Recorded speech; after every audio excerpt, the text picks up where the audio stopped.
حضرات گرامی، یہ ماہ رجب المرجب ہے۔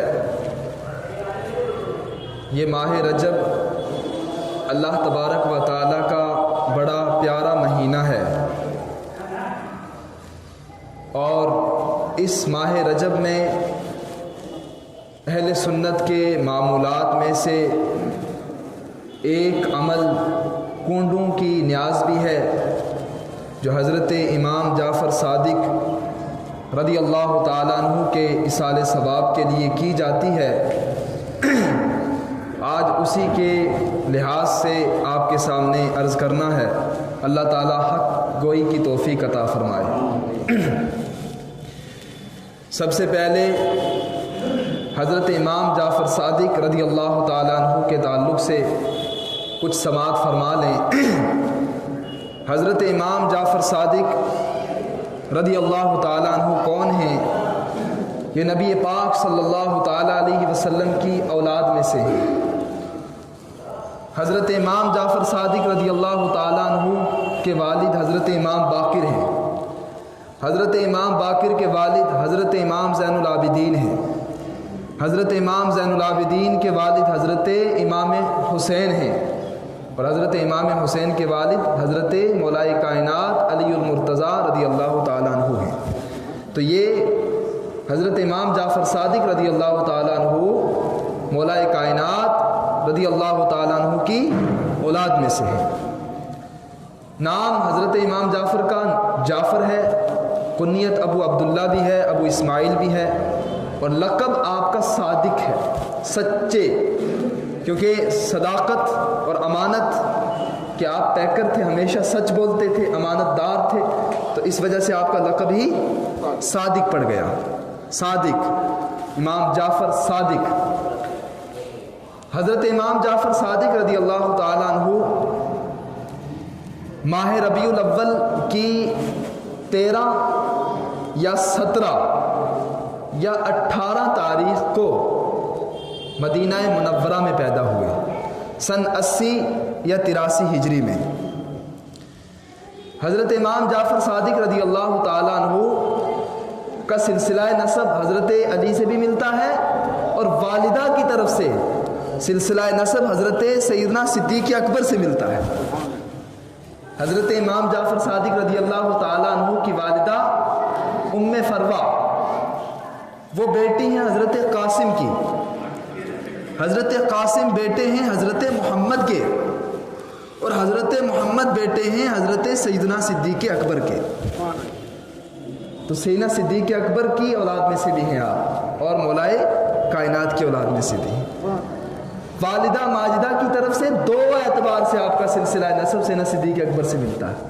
ایک جو میں نے آپ کو بتایا، دوسرا یہ کہ حضرت ام فروہ بیٹی ہیں حضرت اسما کی، وہ بیٹی ہیں حضرت عبد الرحمن کی، وہ بیٹے ہیں سیدنا صدیق اکبر کے۔ یعنی کہ ام فروہ کیا جو والدہ کا سلسلہ نسب ہے وہ بھی سیدنا صدیق اکبر سے ملتا ہے، اور والد کا سلسلہ نسب ہے وہ بھی سیدنا صدیق اکبر سے ملتا ہے۔ تو اس اعتبار سے حضرت امام جعفر صادق رضی اللہ تعالیٰ عنہ کی رگوں میں دوڑنے والا خون، وہ خون حیدری بھی ہے اور خون صدیقی بھی ہے۔ حضرت علی کا خون بھی ہے اور سیدنا صدیق اکبر کا خون بھی ہے۔ یہ تھے اہل بیت اور صحابہ کرام کے آپس میں رشتے، کتنے قریبی رشتے تھے، بڑے۔ وہ آپس میں، یعنی اہل بیت اور صحابہ کرام آپس میں اپنی جان سے بھی زیادہ محبت کرتے تھے۔ سیدنا امام جعفر صادق رضی اللہ تعالیٰ عنہ کی نیاز کے حوالے سے اعتراض کیا جاتا ہے مخالفین کی طرف سے کہ رجب میں آپ کا وصال نہیں ہوا۔ جب رجب میں آپ کا وصال ہی نہیں ہوا تو پھر رجب میں آپ کی نیاز کرنا یہ کس اعتبار سے ہے؟ حضرت امام جعفر صادق رضی اللہ تعالیٰ عنہ کا وصال مبارک ایک روایت کے اعتبار سے ماہ شوال میں ہے، یعنی ایک روایت ایسی ملتی ہے جو شاذ و نادر، مطلب کہ مشہور روایت نہیں ہے۔ جو مشہور روایت ہے جس کو تمام علماء نے ترجیح دی ہے، یعنی سب علماء نے یہ کہا کہ یہی روایت صحیح ہے، یہی روایت حق ہے، وہ یہ ہے کہ آپ کا وصال 15 رجب المرجب کو ہوا ہے۔ کتاب کا نام ایک تو شواہد النبوہ اور مرآت الکونین اور تفریح الازکیاء اور اسی طرح الصواعق المعرکہ، یہ بہت بڑی بڑی کتابیں ہیں۔ ان کتابوں میں آپ کی تاریخ وصال کا ذکر ہے۔ اعتراض کیا کیا جاتا ہے وہ سنیں۔ اعتراض کرتے ہیں اعتراض کرنے والے کہ 22 رجب المرجب کو سیدنا امیر معاویہ رضی اللہ تعالیٰ عنہ کا وصال ہوا ہے۔ 22 رجب المرجب کو حضرت امیر معاویہ رضی اللہ تعالیٰ عنہ کا وصال ہوا ہے، اور اسی 22 کو شیعہ لوگوں نے حضرت امیر معاویہ کے وصال کی خوشی میں نیاز کی تھی، وہی کنڈوں کی نیاز، وہی یہ نیاز ہے۔ اور امیر حضرت امام جعفر صادق رضی اللہ تعالیٰ عنہ کا تو رجب سے کوئی تعلق ہی نہیں ہے۔ میں نے آپ کو بتا دیا کہ صحیح روایت یہی ہے کہ آپ کا وصال رجب میں ہوا ہے۔ تو جس بنیاد کو بنا کر اعتراض کیا جاتا ہے وہ بنیاد ہی ختم ہو گئی، یعنی جس پلر کے اوپر عمارت قائم ہوتی ہے وہ پلر ہی نہیں رہا تو عمارت کہاں سے کھڑی ہوگی؟ اعتراض یہی تھا نا کہ رجب میں آپ کا وصال نہیں ہے، جبکہ صحیح یہی ہے رجب میں آپ کا وصال ہے۔ جب رجب میں آپ کا وصال ہے تو رجب میں آپ کی نیاز کرنا یہ بالکل صحیح ہے، اس پر کوئی اعتراض نہیں بن سکتا، ٹھیک ہے۔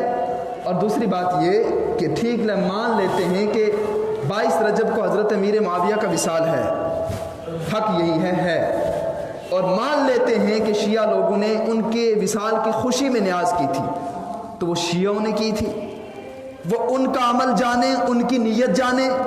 ہم تو حضرت امام جعفر صادق رضی اللہ تعالیٰ عنہ کے ایصال ثواب کے لیے کرتے ہیں، اور ہر عمل کا مدار یاد رکھیں نیت پر ہوتا ہے۔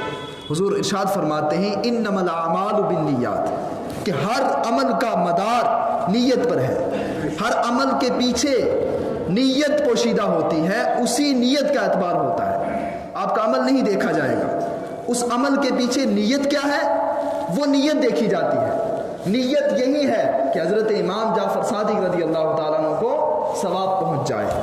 جب نیت یہ ہے ہم اس نیت سے کرتے ہیں تو کوئی اعتراض ہی نہیں ہے۔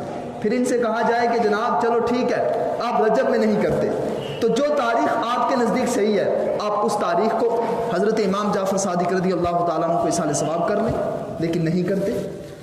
تو مطلب سمجھ میں یہ آتا ہے کہ ان کو تکلیف ایصال ثواب سے ہے کہ ایصال ثواب کیوں کرتے ہیں، اسی لیے 11ویں شریف پر بھی اعتراض کرتے ہیں، 12ویں شریف پر بھی اعتراض کرتے ہیں۔ جب 12ویں کی بات آتی ہے کہتے ہیں 12 کو حضور علیہ الصلوۃ والسلام کا وصال ہے، تو ٹھیک ہے بھائی، جو آپ کے نزدیک معتبر ہے تو آپ اسی دن حضور علیہ الصلوۃ والسلام کی آمد کی خوشی منائیں۔ اصل مسئلہ جو ہے انہیں ایصال ثواب سے تکلیف ہے، ایصال ثواب اصل جو ہے اس سے تکلیف ہے، اور ایصال ثواب جو ہے وہ شریعت میں بالکل جائز ہے، مستحب ہے اور باعث خیر و برکت ہے۔ اس کے حوالے سے میں آپ کے سامنے عرض کروں، اللہ تبارک و تعالی نے ارشاد فرمایا ربنا اغفر لنا وَلِإِخْوَانِنَا الَّذِينَ سَبَقُونَا بِالْإِيمَانِ۔ اللہ تعالیٰ ارشاد فرماتا ہے کہ اے اللہ ہماری مغفرت فرما اور ہمارے ان بھائیوں کی مغفرت فرما جو ہم سے پہلے مسلمان ہوئے تھے۔ اب غور کریں، پوری توجہ میری طرف رکھیں۔ اس آیت کریمہ میں اللہ تعالیٰ نے ان بھائیوں کے لیے استغفار کی دعا کرنے کا حکم دیا جو ہم سے پہلے مسلمان ہوئے اور اس دنیا سے چلے گئے۔ دعا کا حکم دیا کہ ان بھائیوں کے لیے دعا استغفار کرو جو آپ سے پہلے مسلمان ہوئے تھے، ٹھیک ہے۔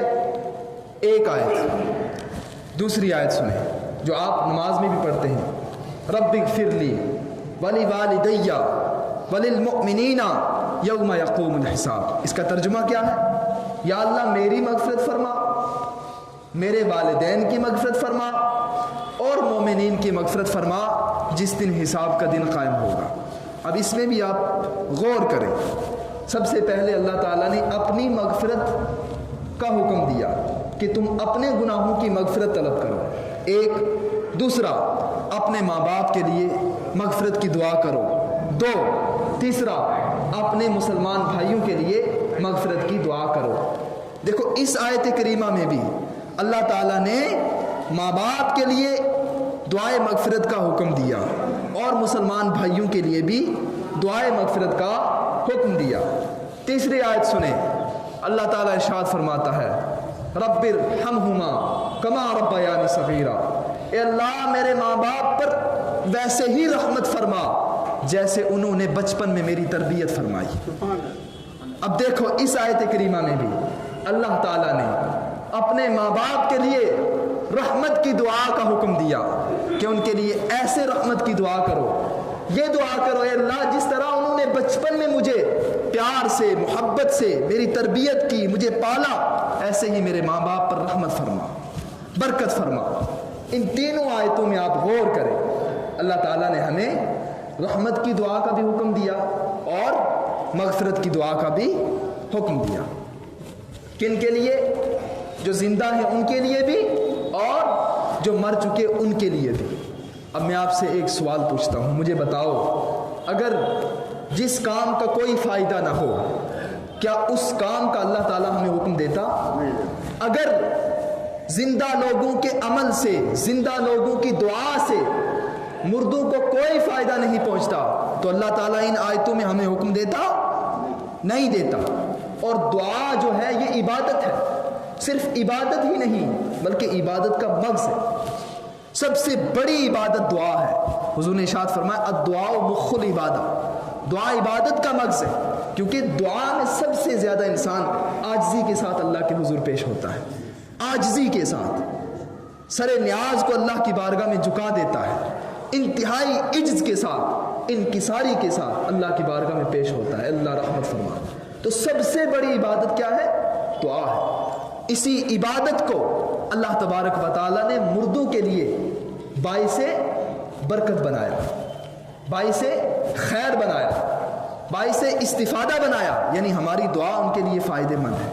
تو پتہ کیا چلا کہ زندہ لوگوں کے عمل سے مردوں کو فائدہ پہنچتا ہے۔ اب حدیث پاک سنو، نبی پاک صلی اللہ علیہ وسلم نے ارشاد فرمایا میری امت مرحومہ ہے اور یہ قبروں میں داخل ہوگی گناہوں کے ساتھ، اور جب قبروں سے نکلے گی تو ان کے گناہ معاف ہو جائیں گے مومنین کے استغفار کرنے کی وجہ سے۔ اللہ اکبر، مومنین استغفار کریں گے، اپنے مسلمان بھائیوں کے لیے دعا کریں گے، استغفار کی دعا، اللہ تعالیٰ استغفار کی دعا کی برکت سے میری امت کے گناہوں کو معاف فرما دے گا۔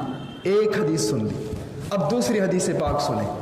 نبی پاک صلی اللہ علیہ وسلم ارشاد فرماتے ہیں اللہ تعالیٰ جنت میں ایک شخص کے درجات کو بلند فرماتا ہے۔ وہ اللہ کی بارگاہ میں عرض کرتا ہے مولا میرے درجات کیسے بلند ہو گئے؟